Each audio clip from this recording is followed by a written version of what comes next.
نظر آئیں مجھے تقدیر کی گہرائیاں اس میں، نہ پوچھ اے ہم نشیں مجھ سے وہ چشم سرمسا کیا ہے۔ اگر ہوتا وہ مجذوب فرنگی اس زمانے میں، تو اقبال اس کو سمجھاتا مقام کبریا کیا ہے۔ نوائے صبحگاہی نے جگر خوں کر دیا میرا، خدایا جس خطا کی یہ سزا ہے وہ خطا کیا ہے۔ اے میرے ہم نشیں، میں تجھے اس محبوب کی سرما لگی آنکھوں کے بارے میں کیا بتاؤں، بس اتنا جان لے ان آنکھوں میں مجھے تقدیر کی گہرائیاں نظر آتی ہیں۔ تقدیر کی گہرائی سے اقبال کی مراد وہ بلند ترین مقام ہے جو ایک سالک اپنی جد و جہد سے حاصل کر سکتا ہے، اور چشم سرمسا سے اس کی مراد نگاہ مرشد سے ہے۔ مطلب یہ ہے کہ مرشد کامل کی توجہ سالک کو روحانیت کے بلند ترین مقام پہ فائز کر سکتی ہیں۔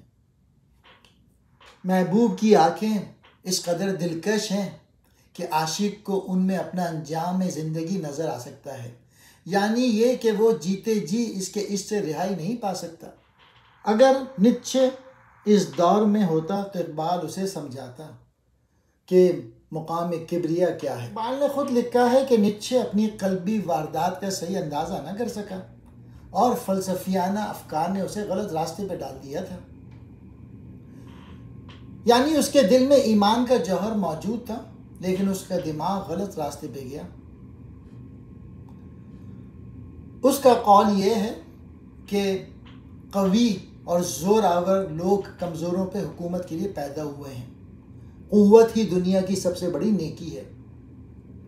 اسی طرح انسان ترقی کرتے کرتے فوق البشر بنے گا، حالانکہ انسان کی عظمت مادی قوت کی فراہمی پہ نہیں بلکہ عقائد و اعمال کی اصلاح پہ موقوف ہے۔